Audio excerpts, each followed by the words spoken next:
Hello, everyone. Hello, everyone. Hey, Pastor Norman. Well, hey there, how y'all doing? All right, Good, hey good. there. Hey there. How y'all doing? What you been doing today, young man? After taking my mom to the airport, she headed out to New Jersey on Oh, on okay. yeah, for a funeral, and For a so funeral. yeah, I think Somebody I we shared with you guys. Her friend okay. passed away the Saturday after Thanksgiving. Okay. Yeah, so the funeral is Friday. And so she's heading up there to be with a few family and friends while she's there for the funeral. I bet it's snowing up there, isn't it? No, it's not snowing in New Jersey, but it's very, very cold. Yeah. Hmm. You were talking to Leslie yesterday. She said it was snowing in Pittsburgh, right? Mm-hmm. Yeah, Hmm. yeah. Yeah, So hadn't hit New Jersey yet, but it's expected. we had a lot of wintry mix on Monday. Yeah, a lot Wow. of wintry mix, but it didn't accumulate anything. It was just wet and cold, but it was pretty. It was snow flurries all day long. Oh, really? Yeah, I so it was very holiday like. So it was wish nice. we could get some of that white stuff here. Yeah, it was nice because it didn't stick anywhere. Of course, that's the best kind. And Uh, everybody could still move around and do everything, but it just felt more like the holidays because it was doing that. Yeah. exactly. And I'm today, used to that coming yeah, from up north, so I'm used to. yeah, you are because you don't get that down south there as much. Oh, very, South Florida. very, very seldom. Yeah, let me see who's here. If anybody, just see who's here. There's, of course, you guys know this is Pastor Norman. He is Pastor Norman down in North Carolina, Moncks Corner, South Carolina. He's our spiritual son, and he comes to spend time with us every Tuesday if he's available, and we have a good conversation. He's got his own thing going on down there. Good things too. Good Oh, things. yes, Yeah, yes. we're so proud of him. So my sister, hey sissy, she had a birthday on Saturday, and we would spend time with Oh, her Sunday. happy birthday. Yeah, she said she can hear and see us fine. I don't know if anybody else is on here. They may be and not said anything, but in the meantime, it's that season. People out doing their thing. That's it. Yeah. Do you like eggnog? I know I used I to do. love it. I love eggnog. I used to love it. It doesn't love me though. It doesn't love me, but I love eggnog. But I haven't had it in a long time. Yeah. Yeah. So I might have to get me a little bit just a taste. So Well, I haven't had any in a long time either, so I think I need to try it because it may not agree with me now. and yeah, and I would like to have a. You ever heard of an eggnog pie? No, never heard of that. Yeah, I think it's more like an egg custard, Oh, wow. similar to that. Yeah. Yes, Sister Pearl. She popped in here today. So Hey, I Sister know Pearl. somebody that can maybe fix it for me. Yeah. And there's Brother Greason's in the house. Brother Greason's Hey here. there, Brother Sean. Hmm. We were just talking about eggnog pie. I wonder if Pearl has heard of eggnog pie. I think it's kind of like egg custard. Baby loves egg custards. He absolutely loves them. He could eat a whole pie by himself. Mm-hmm. You can't you? He would Mm-hmm. love to have one right now, I bet. Yes, ma'am. Right now. By the way, did you hear all the KNWs shut down? No. Yes, Un all the KNWs unnoticed. Nobody, with no notice. no notice at all. Every last one. High Wow. and dry. They went to work and the thing was on the door. Yeah. Well, the one that was September here 2. closed down many years ago. Yeah, they shut every last one of them down.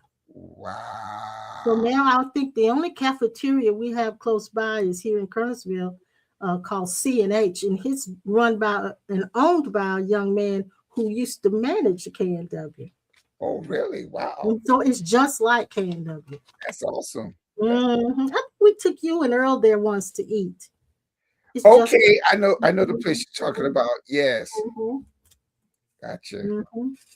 Gotcha. Wow. Yes, so he bought that. It's been several years now. Well, not Mm-hmm. several. It's been more than 10 years now. we had a similar place here called J&S. They Yeah, I've heard of JNS. We used to have one, didn't we? Mm-hmm.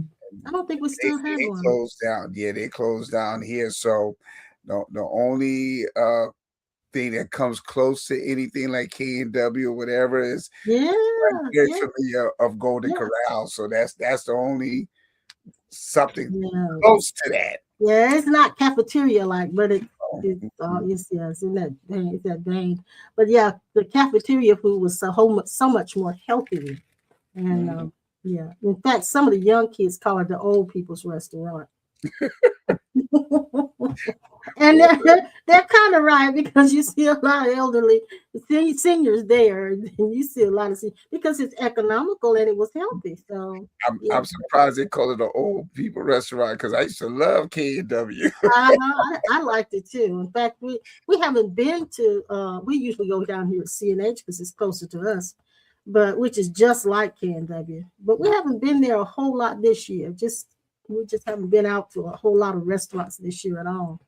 But anyway, they had egg custard there, and usually baby get him a whole pie and bring it home. So, Wow. Pearl said she likes egg custard too, honey. Oh, really? John Greason said, I guess he's talking about with the eggnog, Captain Morgan's rum. See Put now, it in he it. making mention of that. We were talking about that here late because my mom made rum cakes. Oh, rum cake. I don't usually like rum cakes, but I have a neighbor who fixed us a rum cake back the end of last year. And it was a little mini rum cake. And it was delicious. And I don't know what her recipe is, but it was delicious. And I loved it. And I'm not fond of rum cake, but it was good. My It was mom, good. I'm tempted to ask her to make me another one. yeah, my So mom made anyway, rum. good afternoon, you guys. Jean was welcome, Virginia. She says 12 inches of snow where she is. It's Wow. 12 inches of snow where Virginia is. Ooh-wee. Where is Yes. she? You're in Virginia, aren't you, Virginia? I think she is. Yeah, where are you, Virginia? Let me know. I don't know why I think she's in Virginia. Hello, Miss Doris. How are you, sweetheart? And there's Sister Sharon. How are you, darling? Hope you guys got some of your Christmas stuff done. I haven't done hardly any, but it's coming slowly. It's slowly coming. But we have guests coming in on Thursday, don't we? I From, guess from Tennessee. Yeah, they're going to be driving down. I don't know how many is he bringing. about 5 or 6. 5 or 6 people coming from Tennessee just to sit at the feet of the master here. And That's so right. they'll be here at the house. That's what we'll be doing on Thursday. So anyway, what you preach on Sunday? I always like to ask you that. 2 topics. The first one was entitled "The Formula," which again we've been going back, revisiting what the announcement that we made concerning our theme for the beginning of the year, Yeah. ready for the big, and so I was given pretty much the formula Mhm. of that, and so if you think big plus plan big plus go big, you'll experience big results. And so Okay. I began that, and out of that came the message for that afternoon when we 12:30 when we gathered, and it was a very unusual message, an unusual title entitled "I Dare You." Oh, interesting. And it came out of Ephesians chapter 3 verses 20. When it says, unto him that is able to do exceedingly abundantly above all we ask or think, according to the power that worketh in us. But I had came out of the amplified version where it reads that he is able to do super abundantly more than all that we dare ask or think. Okay. And so, and that thing struck me when I was going over that morning, and I ended up preaching that later on, and we had 2 individuals that joined the church as well. Great. So, Great. yeah. Wow, that's wonderful. That's wonderful. And Pearl's asking about baby girl. Baby girl is in rare form, isn't she, honey? Today she had. She's actually, Pearl, she has been getting groomed as usual, but it's been kind of spaced out a little more. So she doesn't have the same kind of cut.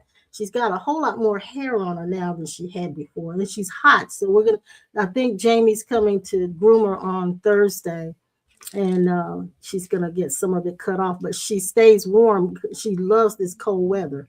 She'll stay out all day if you let her, and so she's just kind of natural looking now, Pearl, and she's doing good. Still playing. Hips a little stiff, aren't they, honey? Yeah. But she'll run and play a little bit, and then she'll slow down and sleep for several hours. I think she'd like to come to your church and preach for you on Sunday morning. Bring her. I'm sure she would. She loves to see all those people. She loves meeting people.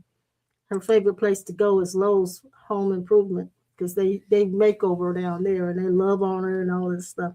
Give her treats, and then she loves the CVS drugstore because that's where we get our medications. And they've spoiled her there. So when we drive up to the drive-through, they say, "Hey, baby girl's here." And then she bark at them if they don't give her a treat. She bark at them. Yeah, they got treats for her. So yeah, she's kind of spoiled, real spoiled. So the way I get the treats, I tell them, I say, look, I eat treats too. They give me 4 or 5 of them, and they say, "What?" I said, "Yeah, I eat them too. They're pretty good."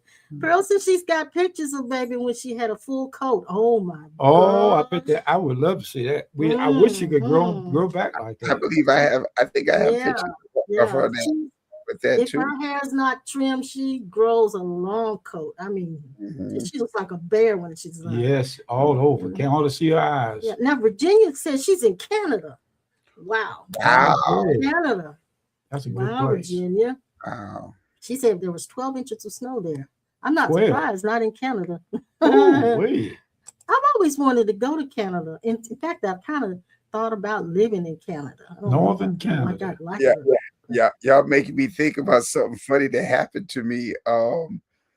Someone was reaching out to someone else, but they text my phone. Keep talking. I've got bread in the oven, and the timer just went off. I'll be back. Okay. And the person, of course, I was not familiar with the person or the number, so I asked, who are you, and who are you trying to get in contact? So when they realized that it was texting the wrong number, come to find out the person was from Canada. And so they responded by saying, "I'm so sorry." And then I guess by my response, it's okay. They said, "Well, you sound like a very nice individual. I guess I could treat you to some coffee if you're ever in Toronto." And I found that it turned out beautiful. Look at that. Ma, that's not right. That's not right to put that on. It smells so good. That right now. Well, that's got a good smell. Smell wonderful. I finally learned how to make a really strong. Can I pump it? It's hot. No. I found out how to make a really strong potato starter, so it had really good. Wow! So you make me want me to jump in my car and come up there right now. Well, come on up here then, man. I'll wait for you. Wow! I'll be up at 12 o'clock anyway, so come on. She needs to take a picture of that and put that on social media. It's pretty. It's the first time I've ever seen one come up that high. That's a great job there. Yeah. Yeah, told me one time, said, talking about rising bread, that if you happen to be out in your car and you have a flat and you got your kitty cat with you, said you don't have your jack, take the kitty cat and put him in the back of your car and rub the back end around his tail, and his legs will raise the car up on him. So you rub them good. So when you rub them on their tail back to they'll stand up tall. Stand up, yeah. Oh, Jack, too. They raise your car up. That's funny. Yeah, I just had to show that one off because it took me. I've been making the bread now for quite a while because I hadn't bought. It ain't strong enough. I don't know what's strong enough to put it behind the car and raise the car or not, but it's pretty. Yeah, but I finally got my starter really, really strong. My starter now though is about 6 months old. It's the same starter, so I fed it, and she's really bubbling. She's good. That's pretty there. You need to picture and send that to Somebody me. said John Grease said he can smell it. They said they can smell it. Yeah, it smells so good. It smells so good. John Grease, you smelling that Jack Daniel? That's what you. In fact, I took my sister a you loaf. smell that Jack Daniel, that moonshine. That's that a moonshine cake. That Morgan rum. That Morgan Yeah, rum. I think that'll go good with some moonshine.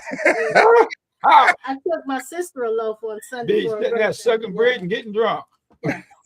So Sunday we talked a little bit about, and I just want to touch on this so we can get started. I know you guys It make you rise and shine. Chat, but put some black polish on you, rise and shine. You listen to us chat, but Sunday we talked a little bit. I started off talking about the subtractive process.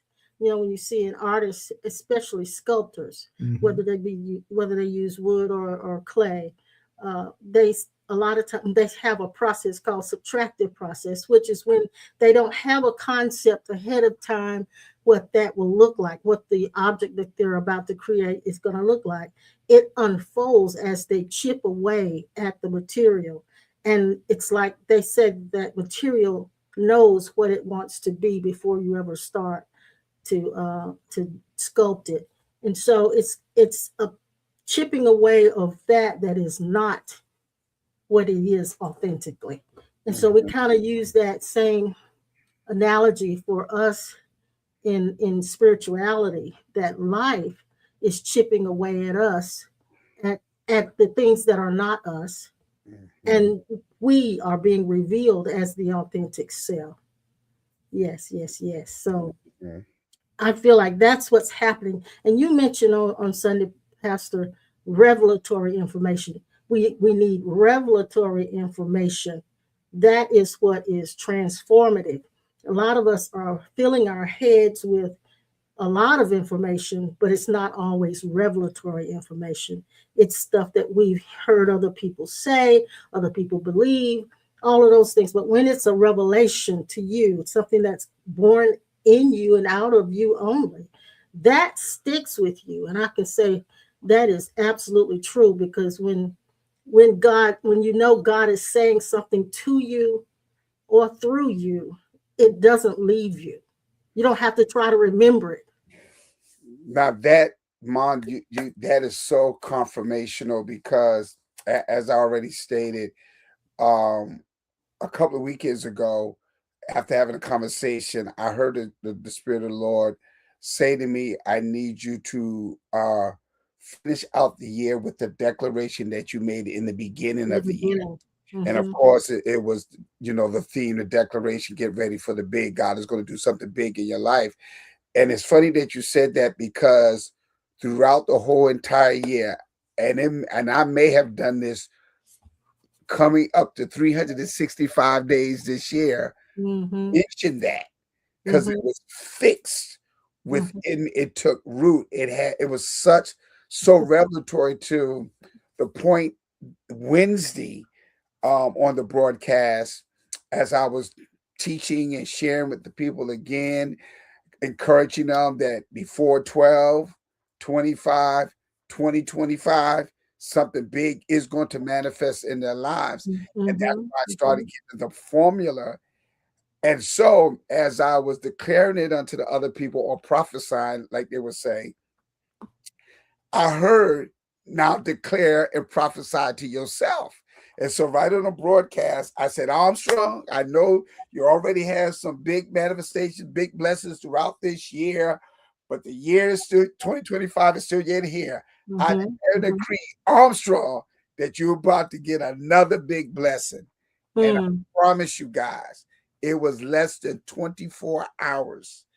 I received a call, and I received a major blessing that brought me to tears. Wow. Unexpected. And then as I thought about it, like, wait a minute, I just said that last night on the broadcast. And so we have been actually experiencing some major manifestations. And when we use the word big, we're not just talking about the size or the amount of something. We're talking about something that is major, something that is very important to an individual, something that is fixed, that you are praying about, hoping for, or even dreaming about. or wishing, or even wishing and not speaking about it at all, just wishing. Hmm. I know Exactly. for myself and for my husband, we've long passed the period of time in our lives where we're trying to speak things into existence. Uh, we've done there, worn that T-shirt, and so now our lives is mostly filled with an allowing. It's letting there be, and so it's a matter of just trusting and knowing that you're being taken care of, and that's been happening for us, hasn't it? Mhm. It has been happening for us.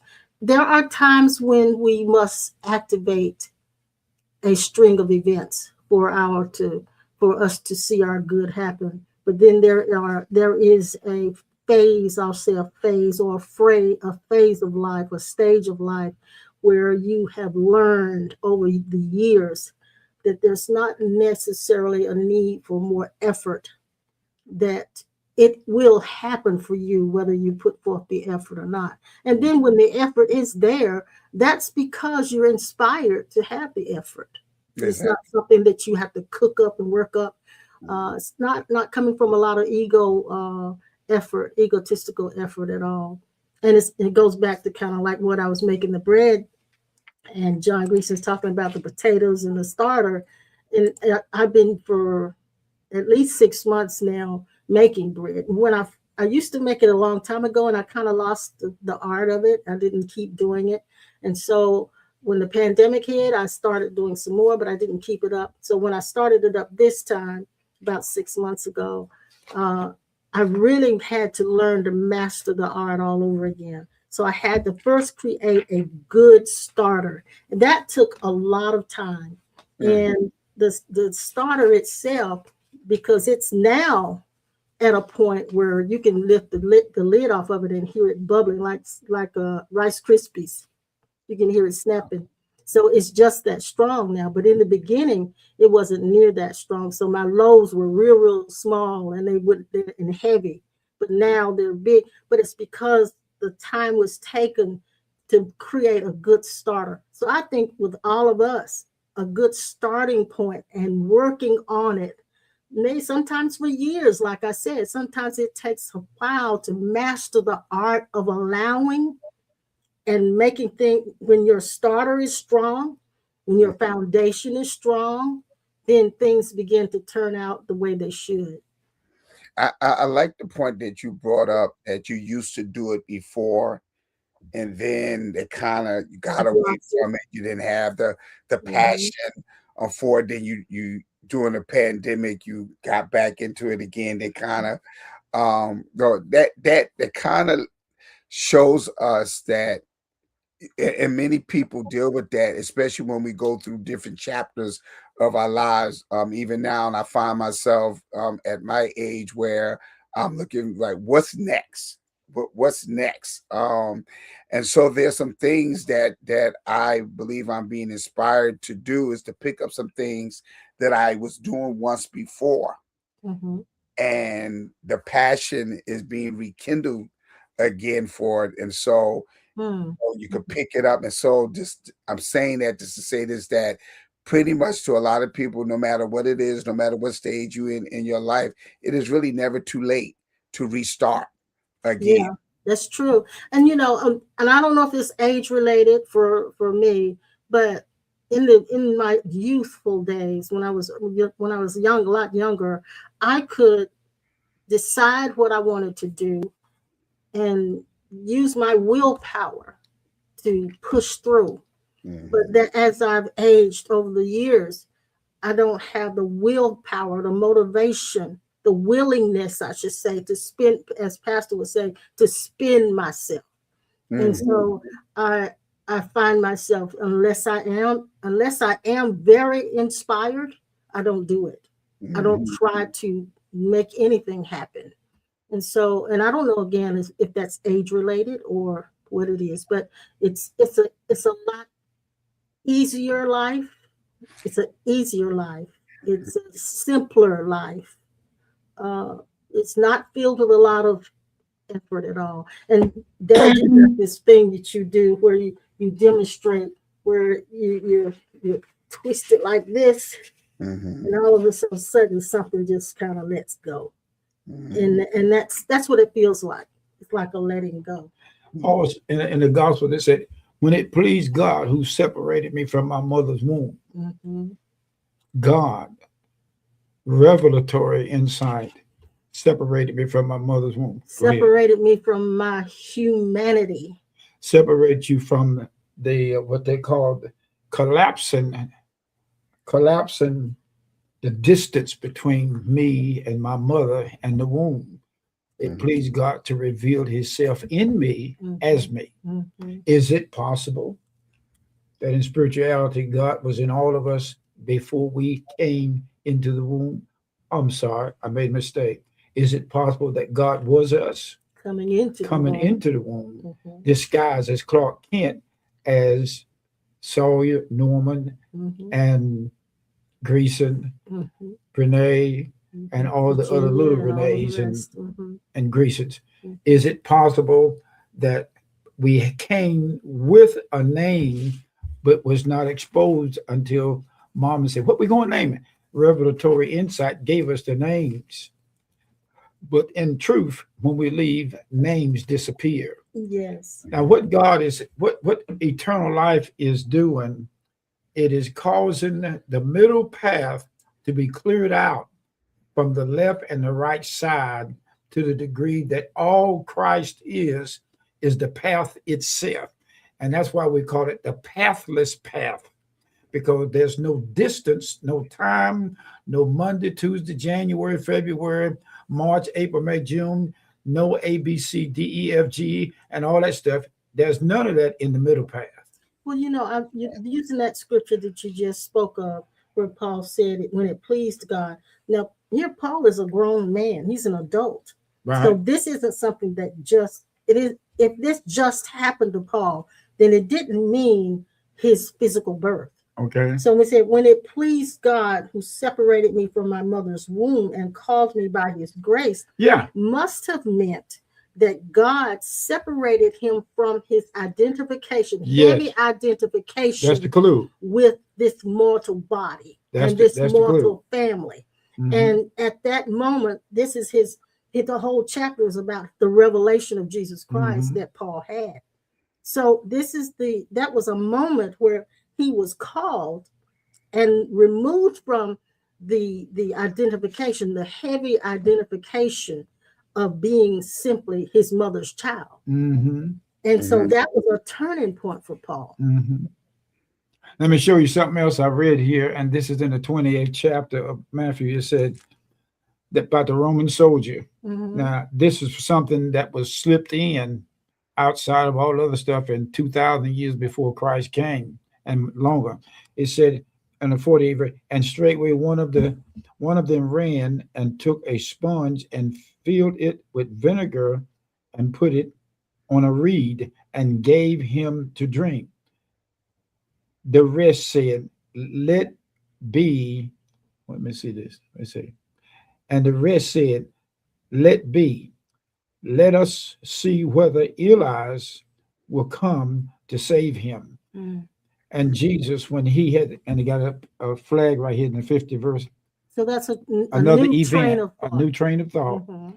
Jesus, when he had cried again with a loud voice, yield up the ghost, and behold, the veil of the temple was rent in twain from top to bottom, and the earth did quake, and the rocks rent. Now, this is spirituality messing with physicality. Mhm.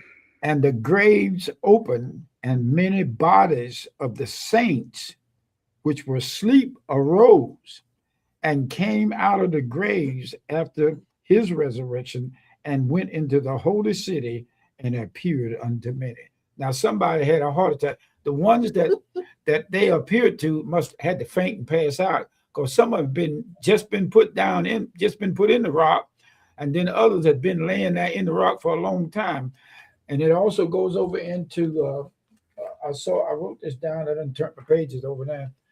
In Galatians, it talks about, in Ephesians, it talks about he that ascended also descended and preached to those that were in prison. Mhm. Now, that's a mixture of scripture there. But what he did, he didn't go down and preach John the 7th chapter. He didn't preach Matthew's. He didn't preach like on Sunday morning when we say we preach the gospel. Take a text. Yeah. He didn't take a text. He preached meaning this. He explained to them with his presence. His presence indulged into the humanity side of the mystical side of everybody. If Jesus left his body, humanity, and went into his divinity in the graves, in the dirt, hid in the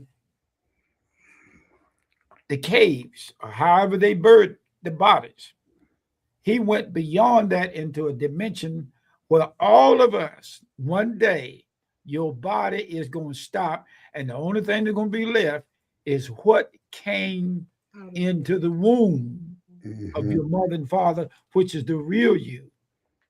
And he said, and he brought them out. Some of them went into the temple and ministered to others to prove that Jesus Christ was really for real. You don't hear people preach about this in church. The whole time I was in church, I talked about it. But in the human side of denomination and spirituality and religion don't mix. And what the church has been doing is mixing it all into a book and paper, and left brain is reciting it. If it's not in the word, let's just say if there was no Bible at all, how would we find out if Christ was real or not? And there was a time when there was no books, no ink, no paper to write down. They had to script it into the dirt, into the walls and the bricks, and on sheets of cloth. The only thing they had to reveal to them was revelation, insight. But nowadays, everybody said, it ain't in the book. It ain't in the book. Nowadays, we start with the text. Yes. Which has done nothing but separate the left and the right side. And the right and left side of the brain is supposed to be made whole. Whole brain, not half on one side, half on the other. I believe in, and that's the reason why we have churches right next door to each other. I know of a couple that was with us. They went into a church right next door to a church, and they cannot talk to each other because one of them say, I got it, and the other one say, you don't have it, I got it. You don't believe the way I believe. And conflict of interest. And I well, going back to what we talked about before, there's a difference between religion and spirituality. One of the things that we have been guilty of is making the book more of the focus. We're worshiping the book rather than worshiping God. An idol, yes. Exactly. We call it sacred texts and stuff like that. Yeah. But it's not sacred.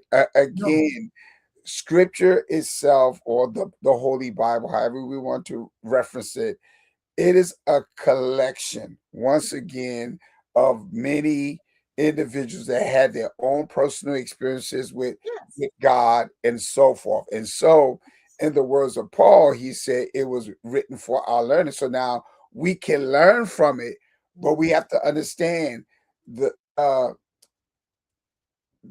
sovereignty of God is not limited to that book. God, there's much more of God to experience than what Scripture itself can reveal to us. Yes. I heard somebody tell a guy, said, when you were born, your mama shouldn't have slapped you, but somebody should have slapped your mama. Now, where did that come from? Now, I'm saying that to say, when we came into this world and decided to be more physical than spiritual, somebody got slapped the wrong way. They should have slapped her for not understanding what was going to come out of her. And what did come out of her was a mess of chitlins in a steak plate. That's humanity. Lost me. Should have been slapped. You need to go back and start over. Because when you come out, you thought you was physical more than spiritual. Yes, we did. We believed that. We Exactly. really had believed that. Mhm. And that's the sickness of separation.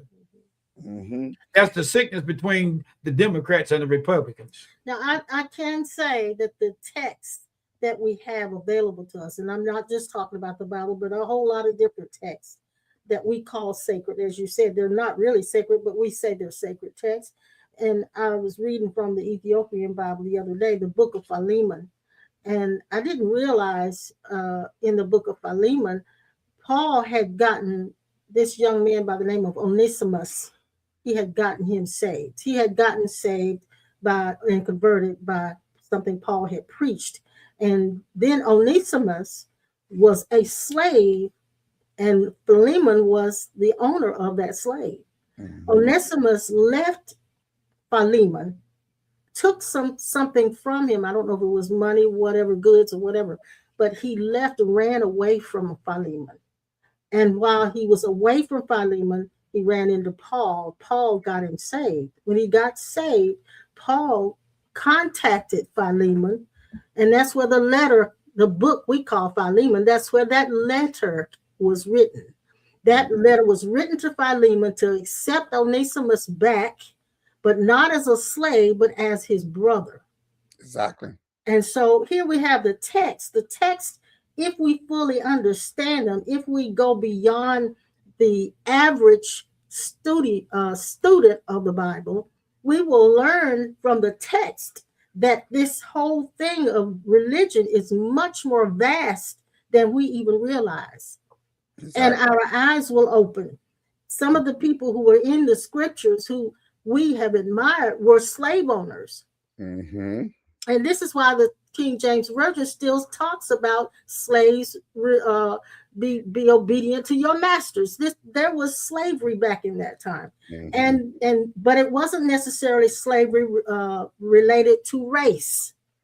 It was related to their economic status, mm-hmm. or where they came from. Some people sold their children in order to buy land and to be able to survive. So there was a lot of reasons for the slavery that had nothing to do with present day racism, but there was still slavery. So when we read the text, what we have to remember is we call them books. They're not books. They're letters. Thank you. Written. Mm-hmm. And what we considered, because see, I don't think people really realize this, but for example, and I want to go to it real quick. In 2 Timothy chapter 3, we'll find verse 16 where it says, all scripture is given by the inspiration of God, and it is profitable for doctrine, for reproof, for correction, for instruction in righteousness. All right. What reference of scripture is Paul referring to? So in all actuality, Paul is referring to what is recorded in the Old Testament. Yes. Scripture. Yes, and he's not talking about the letters. Exactly. Yes. The New Testament is not scripture. It is letters that is written by the Apostle Paul and the others as well. And so that's where our presentation has been erroneous. The New Testament is actually not scripture. Right. When they make mention of it in the New Testament, they're making mention to what was written in the Old Covenant. That's it. That's it. That's it. And we're not saying you shouldn't follow the New Testament. We're just simply saying that everything that is written there was not considered inspired and completely accurate. No, it was not. Sent there by God.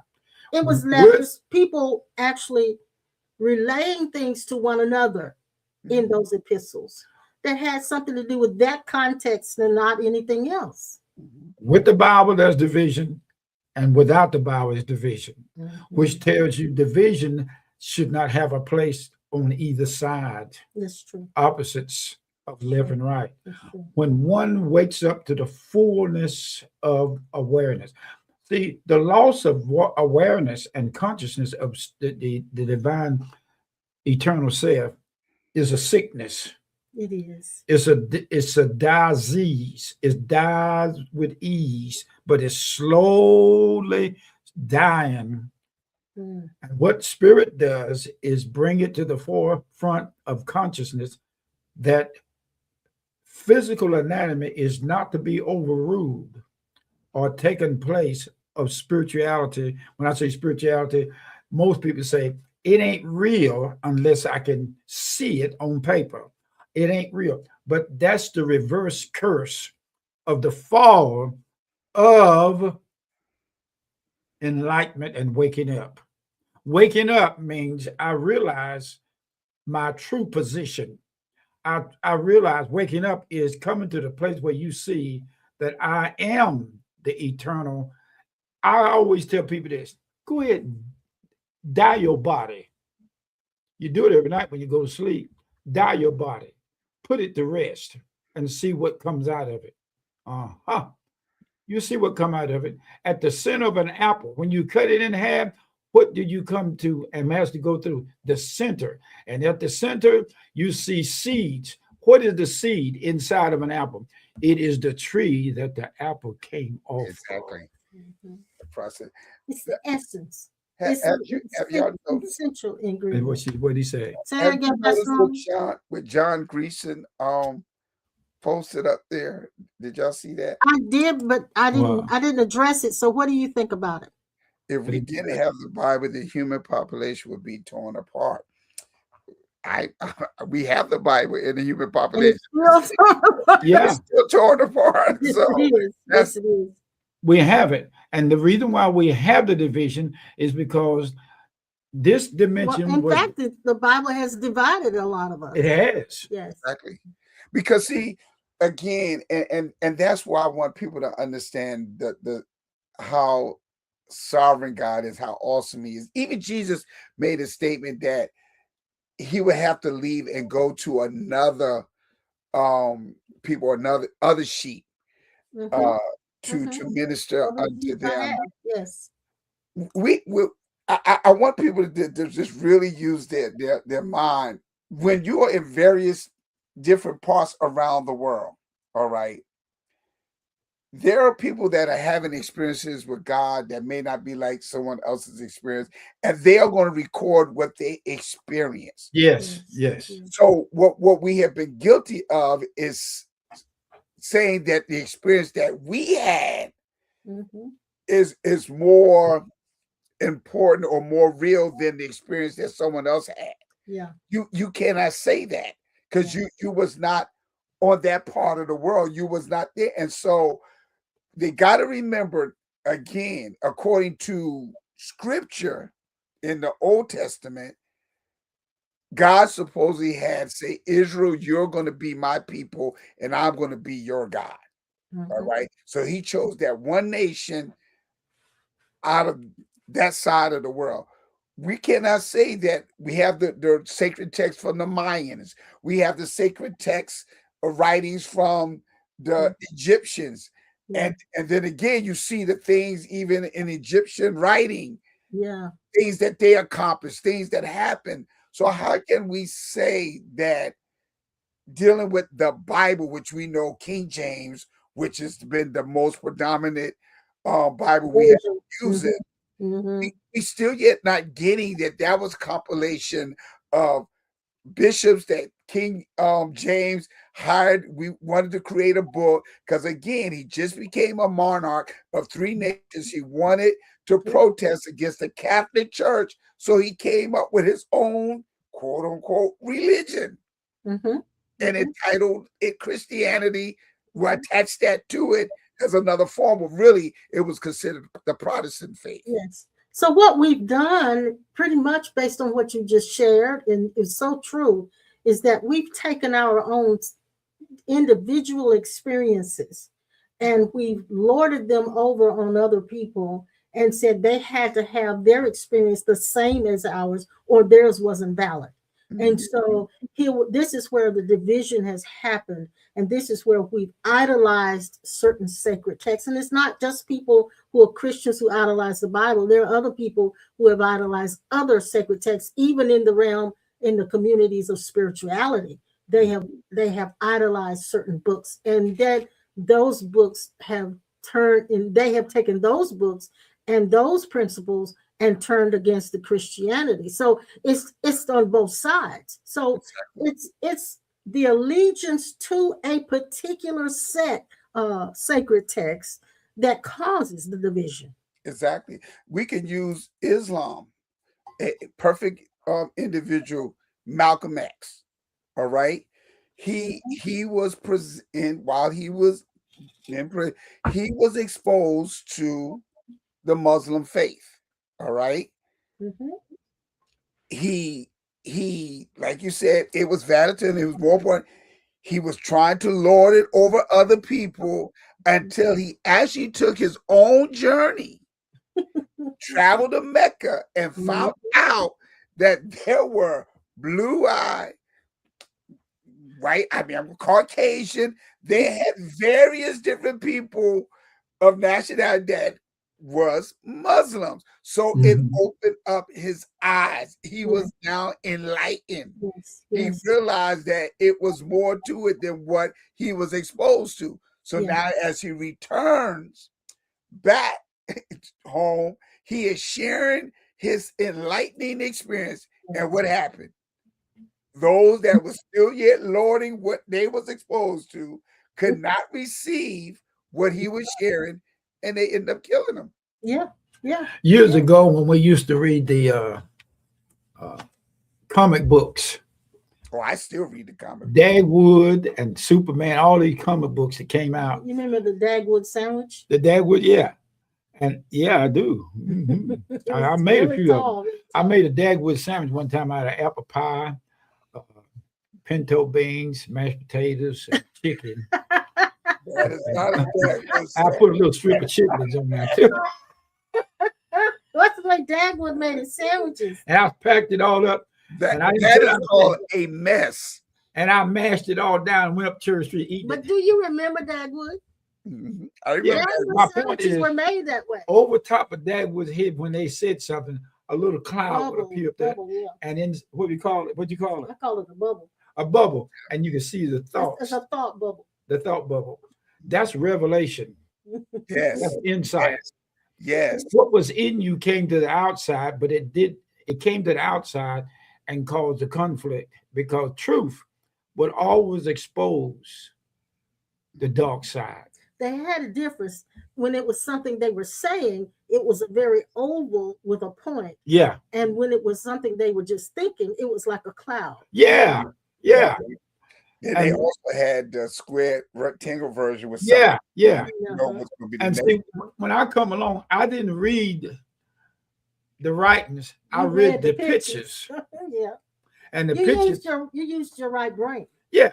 I used my right brain to try to understand what the words were. Yes. And I was like that all the way through school. So by me being able to read the pictures and not the words that the teacher was saying, I made F. I have F. But you realize that that's because our schools, our educational system is not set up for people who use their right brain. That's right. It's not set up for that. They're set up pretty much for the logical left brain. You have to be good with language and systems and things like that. So all school did would give you a left hook. But the right brain gives you imagery. But I come back with a right hook. When I hit back with a right hook, but you know, it knocked the hell out of the left hook. But you do realize that doing that in school and all your life has pretty much developed that aspect of that God uses to speak to people. Yeah, I do that when I'm talking. I use pictures and images and revelatory insight. That's your norm. Yes, that's your normal mode. And it's funny because going back to something that Mom said, which I'm finding, which never really dawned on me. Again, we consider these books. They're not books. No, means they were not intentionally sitting down writing teachings for other people to, build their life on, rule or govern them. No, they were answering questions that were being asked. They were writing letters. And so in return, those that discovered the letters, they turned them into books. Exactly. Let me show y'all something. And this is what right brain did to me. Here's a picture.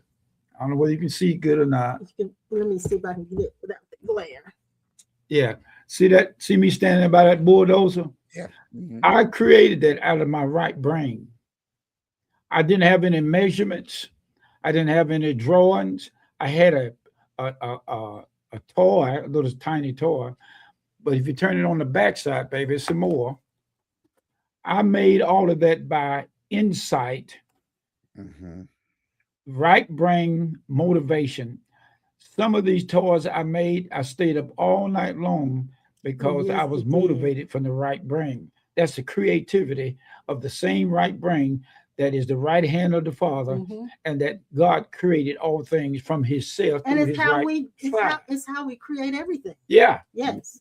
It's how we And create so everything. these tractors are still in my garage, and I could close my eyes and make them. Somebody said, "Well, how did you make them?" I said, "If you stand beside me and watch me, you'll be able to do the same thing. But in order to do that, you got to switch over to the right side of the brain that I used." Well, now see, I explain it like this because I've watched him in the creative mode, and I Mhm. have my own creative mode that I In can the right also brain. use. Mhm. But there is an incubation period, and that incubation period was when he filled himself, preoccupied his mind, his imagery, his feelings, everything with the images of these actual Mhm. equipment. Equipment, yeah. So he looked at it online. He looked at it on TV. He went to the On places pictures. where they had them. He studied I them. went to the Caterpillar place and looked at the He got tractors. little bitty models Went underneath of it and looked at them. and studied them and just looked at them Sit down in the seat of a D11 Caterpillar tractor. until he felt like he was actually in one and actually operating one. And then the creation of it was easier because it had been incubated. It had been formed in him. I was invited to come up into diesel Norfolk and Southern diesel engines and watch how they work. Mhm. And she went with me in, and I rode in the engine with the engineer to Mhm. feel that. Mhm. So when I come back to the wood, I make that wood become metal in Well, my right brain. and like I use the bread as an example, and there are other That's a things good that I do. example. But when I make a loaf of bread now, I make friends with the dough. I've made friends with the starter. Oh, look at that. I even tell it, I love you. And I pat and say, you so I pretty. hear that talking. I said, "Who you talking You to?" so pretty. I So, think she's so gonna now go to I'm school not now. crazy. So now I'm not crazy when I be doing the stuff that I be doing on the You grill. crazy. I know you crazy. You've always been crazy since I met you. So now I'm not crazy because again, is and I kind of like watch my mom because it's an art with her. That's Mhm, it. mhm. Her you can cook something that tastes good, but even like the stuff that I show people, they're like, you got to know what you're doing because of your presentation. Yeah, yeah. And You so, are your mother's son of God. Mhm. and so Yeah. I get engrossed. It has my full attention and Yeah. everything. So I'm not just good. I'm really like it's become like an art form Mhm, to me and stuff. mhm. So I'm not because I be saying it to myself, why are you so into this? You know what I saw on television? I saw part of the story of Christ, Jesus, when he was before he was crucified. They did this exactly the way it was meant for me to understand. There was a man in the temple that had a withered hand, and the picture showed, I mean, Hollywood come right down to the bone with this thing. That man's hand had withered, decaying. Jesus walked up to the man, and they had a great debate with the what's it called, the Sanhedrin and all of them. Sanhedrin court. Yeah, and the religious leaders was trying to debate with him whether he should heal a man on the Sabbath day or not. Mhm. Jesus did not pray over that man's hand. You made me think about your sermon. He preached a sermon one. Whoa. He preached a sermon one time, Pastor Norman, and said, "Is it legal for a man to heal him on a Sabbath day or get his ass out the ditch?" Ah, I remember that. I remember that. Well, I told everybody in the church. I said, I remember got my ass out the ditch. but it was scriptural. It was right there. Jesus It rolling was their ass. Jesus rolling their ass. He worked Coming that through out. the I didn't mean city. for you to start that. I didn't mean for you But to you start cranked it up. Yes, I did, because it came back to me. Yeah. You And I can't told him, I said, increase that. what would you I rather remember do? that. I remember that. Listen, and everybody, when he said it, everybody said, it's easy to heal them. I told him, I said, y'all need to get your ass out of the ditch. I remember And that. you call yourself getting yourself ass out of the ditch on Sunday morning, but then you'll put it right back in there on Monday morning. Yeah, he stirred some stuff up in our little sanctuary, I tell you. But anyway, you were telling us about something.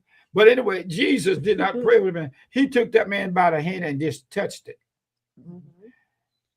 And it started immediately returning to its normal form. Mm-hmm. And the high priest and all of them were standing there and said he was going against the law. And you know what Jesus said to him? That he said, you're going against the 10 commandments of Moses. Jesus said, I am the 10 commandments. Exactly. And that man, he told him and said, now move your hand. He didn't say, Lord, I come to you most unaware, no how. I want you to heal this. And oh, Lord, you know what he's been through. Yeah, Lord, and I pray that you heal this man. Woo, Jesus, I got the gift of healing. You told me, you prophesied. Jesus didn't say not one word like that. And that was not prayer. He just said to the man, stretch forth your hand. And immediately it was restored by presence and Jesus' awareness of who he was as one with that man's hand. Exactly. And completely restored it. Yeah. They went up in the air, had a fit. I think they threw their mule back in the ditch. They killed the mule. Now, they always told me, preachers always told me, if God can speak to Balaam's ass and it see in the spirit world, how come he can't speak to us and we see in the spirit world the same way? You mean Balaam donkey had more insight into the spirit world than our left brain? Yeah. Well, I want to go back to something Mom said several weeks ago. In our minds, we have hoarded. We have a lot of clutter. A lot of things that is preventing us from Gary, were you there when he preached that? Yeah, Gary had to remember, because I think Gary Pastor went to cussing. Look, everybody looked, he just said, it's gonna be easier to heal somebody than it is. Then get your ass out of the ditch. Yeah. But they called Jesus rode on a mule. Let Pastor Robert finish what he was saying. Go ahead, Pastor. Well, no, but pretty much I was just saying, because that's something that I've had conversations with people. Why aren't we experiencing certain things that we read about? And you mentioned God talking to, I'm gonna say donkey. Okay. But going back to something Mom shared a while back about how we spiritually hoard, or we have all this clutter. I think that's one of the, because we've gotten to the place where we rationalize everything. Yeah, that's right. You see what I'm saying? And now it's cluttering and hindering us from being able to hear God when God is really actually talking to us. And we, because of all of the clutter, we have not been able to identify his voice. That's true. Yeah. We definitely overthink everything. Mm-hmm. Yeah. And now, Pastor Gary, you understand the difference between a mule and a jackass. That's what they call them. And that sounds like cussing. Depends on how you use it. We don't have to explain. We know. I know. But that's the way I talk. I'm just graphic, right to the point. Somebody said he's so free, it's scary. Right to the point. He's so free, it's scary. That's what it is. But yeah, that sermon, but you preached a lot of sermons like that for us. There wasn't that the only one, but when you say things like that, it brings it home to people, because it is harder to get yourself out the ditch. Mm-hmm. Yeah, it is. I've struggled many times to get out of the ditch, Mm-hmm. and I finally found another way to get out. But I want to revisit your creative process because there was something as you were sharing about your toys. I Yeah. when I first met you, Yes, sir. you had this passion for trains. I Oh, remember, yeah, I still remember do. coming to your house and you had you had this You big talking about old train, downstairs in the basement? had all these trains. You just was, you loved it. All over. He run And behind the toilet, then, behind the bathroom. and then all of a sudden it shifted from that. You gave all that away Yeah. and you ended up doing the tractors and But the bulls. Yeah. it's been like that over the years, Pastor Norman. It has always been, he's always had a creative project. And Exactly. they were always different. We were living in our mobile home when we were newly married. Yeah. We didn't have a basement or any place to No, we have a didn't. train layout. So he literally put a train layout in my mom and dad's basement. Yeah. And all of the kids would come over every weekend and they would pile up in there and they would pile up in our little To see trailer. the train. And then he began to work with the wood. He stopped the doing the yard. layout inside. He built trains that were large enough for the kids to ride on. Yeah. And he had the track all the way around my mom and dad's yard. Sure And did. it was, of course, it was manually operated. You had to push, but it was a little She hill. and her sister It was rode a on. hill. And so it would, once it got going, it would go down that hill and it would come down the back of our trailer and then it had a place where it would stop. And so he's always had a creative project. And so when we got here, we didn't have a basement, a large enough place for the trains. So he sold the whole thing for a little bit of money. Gave it away. And then he began to build the tractors. Yeah. Exactly. And so now he's no longer building tractors. He's sewing. Building britches. Making, he was making hats at Yeah, one this hat, time. I made this. And now he's making pants. Yeah. And you scared one what you call it, Dad? The bicycle thing. And the folding trike. It's the 12-wheel. 12-wheel trike. Yeah, 12-wheel So folding he's trike. always had a creative project. 6 on the back and 4 in the front. And so his Jeep is a creative project. Yeah, the Jeep. So the reason why I mentioned that was because when you find people who get to a place where they're frustrated, all right, it's like, and I said it earlier about what's next. Yeah. Would you say that they need to get in touch with their creative self again? Yeah. By all means. Okay. By all means. Oh, And so everybody, everybody thinks, see, a lot like you talked about feelings, about there's really no true negative feeling. They're motivators. So if I'm feeling frustrated, if I approach it the right way, I should hear the voice within me telling me, I need you to create again. It's time to create. Yes, yeah. It's time to create. But a lot of times we don't create because we get focused on trying to make money with our creation. That's it. And so instead of using it as therapy, it's therapy. It's therapy, really. And so the creative process has to take place. And I do it with the house. I do it with the bread. I do it with those kinds of things. She created me. I told her that today. I created you. I told you I created you. And you created me. Mm-hmm. I created her. Mm-hmm. Okay. I tell you I created you. Mm-hmm. I told her today, I said, I made you. And I'm speaking from spirituality, not from physicality. I am hearing you from my enlightened self, from my other part of me. Find it very humorous. So Gary said that's a mess of chitlins in the steak plate. And John says that's what he likes about you, that you don't beat around the bush. Well, I'm just telling you straight down the middle. And a lot of people, down on both sides. I say this, John, they're either gonna love Dad or hate him because he doesn't have any. There's no middle of the road with him. If you're either gonna love him the way he is, or you're gonna hate him. And so, yeah, I understand. He doesn't beat around the bush. Never has. Never has. That's one of the greatest qualities that I love about that it actually attracted to me. You have people that are pastors, spiritual leaders, whatever you want to call it, they have this air about them, like, y'all know what I'm talking about. Yeah, I do. Whereas with dad is so real. You can tell he's not putting on a facade. He is just being himself. This is what we are 24/7. That's the reason why when she go out with me, she said, "Oh, don't take all day." So if somebody in there, I'm going to see and talk to them about the Christ in them. I'm not trying to get them saved. I just want to make them aware that Jesus Christ is standing there in them, looking back at himself over here. And then she's sitting out there in the car, just about pull the seat off, the cover off the seat with her seated position. And she, when I come out there, I'm in a cloud of discrimination.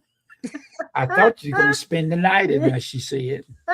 Yeah, God know you somewhere talking. But when I take her to the store, she stays in the store until she find out who built the building. I sit out there and wait on her. I don't give her no problem. I don't fuss with her.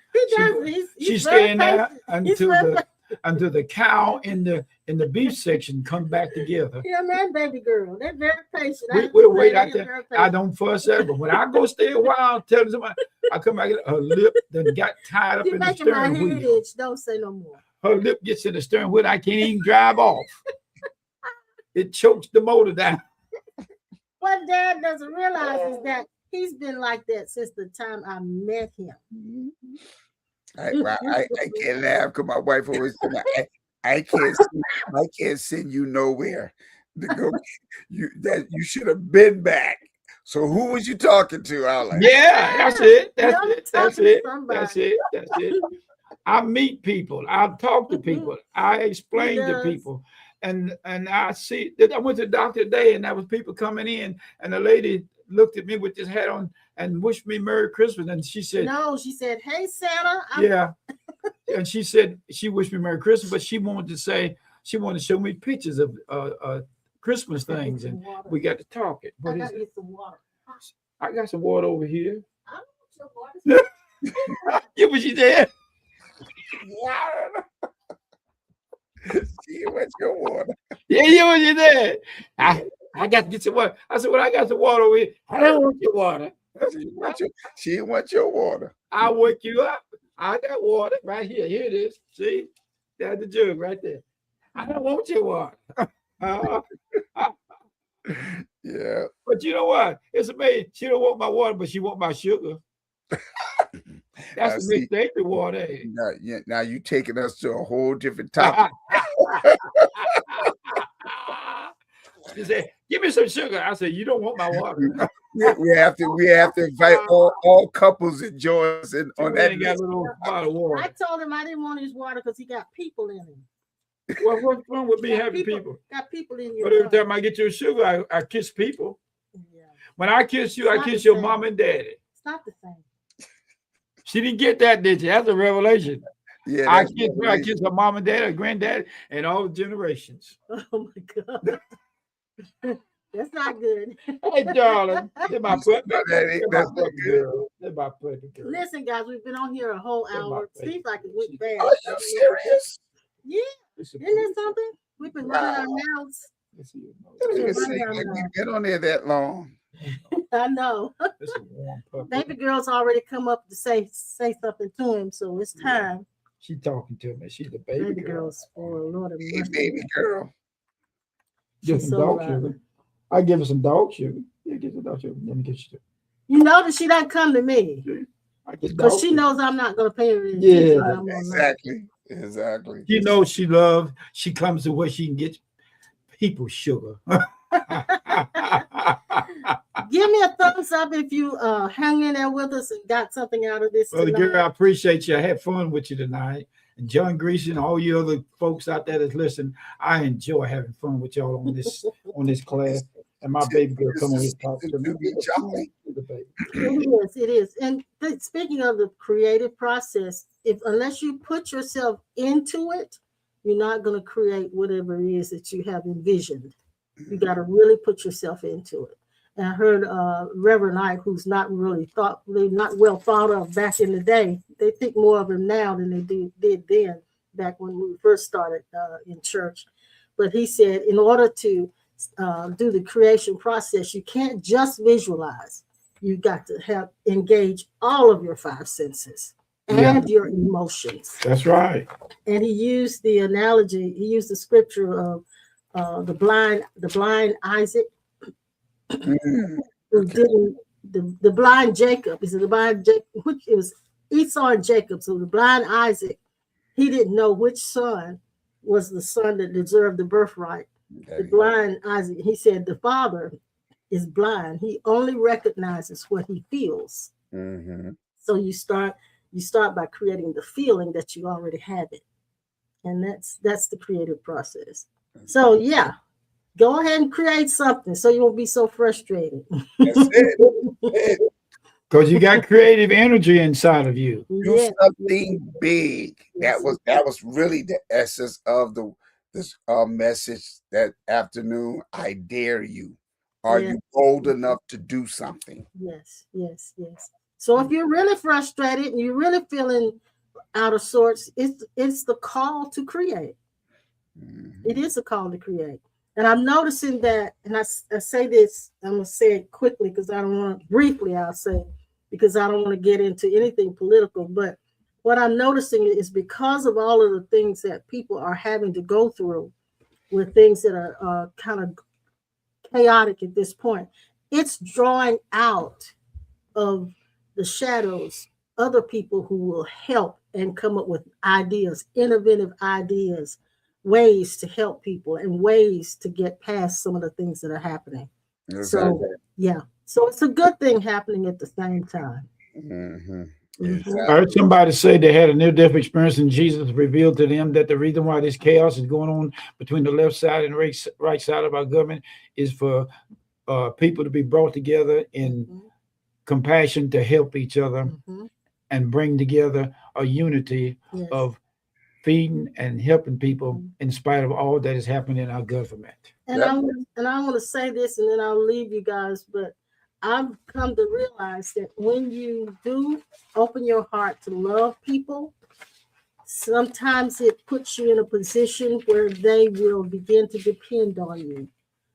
It'll put you in a position where you will be challenged as to whether or not you're going to really make the sacrifice to be there for them. And we've been having to face that in the last few days with someone that we've kind of befriended and helped. So, and they've grown very close to us and now dependent on us. And so it will bring you to a point where you have to let go of your own agendas and all of that in order to be there and do what you need to do. So I just want to say that. Go ahead and love people. Don't be afraid that, I heard this a long time ago. Don't give your neighbor a cup of sugar because then they're going to come back and ask for a pound of butter or whatever. So, but that's what happens when you get really friendly with people and you're helping them and that's what happens. Only thing I know, when you're going to help somebody, you may have to make a duck butter sandwich. But duck butter, I go to the restaurant, I said, I want a duck butter sandwich. And put cheese on it. That means, but I don't even know what it looked like. I don't know what that means. I said, put some cheese and some lettuce and tomatoes on my duck butter sandwich. Thank you, John, for telling everybody to hit the like button. Thank you so much, hon. Please. Thank you for that. Thank you so much, and John. Jill said she had a test, a final exam, so that's why she was running late. But it's all right, Jill. You did good. You got never, Jill. It's all right. Well, you guys be safe out there in this holiday, and I look forward to seeing you on the turnaround. The turnaround. That's his new thing. He wants to say the turnaround. The turnaround. You'll see you on the turnaround. See you on the turnaround. So we'll see you on the turnaround. John Greason put me onto that turnaround. He did? Yeah, I think he did. Really? Okay. On the turnaround. Oh. Well, we'll see you guys on the turnaround, which will be Sunday at 10 o'clock. Sunday at 10. Which will be the turnaround. We're going not 10 around. The turnaround. I'm talking about 10 around. See, I got 10, coming out 10 around. I got 10 and turn mixed up. Yeah, your 10 around 10 ain't. And turn. Your 10 around ain't turning. That's really close. Your 10 around ain't turning. I think she got a flat tire somewhere. Okay. Dad, Her bread done overrose. I gotta go in there and butter my bread. I gotta butter my bread. Butter your butter your bread. Butter Now, your. I always take a She stick of ain't butter. butter. She don't butter her biscuit. She butter her bread. I take well, a, hey, take a stick of butter and I Butter your biscuit. coat the top. Well, coat it, baby. Mhm. Till you don't turn around. See you on the turnaround, guys. Bye. Bye bye.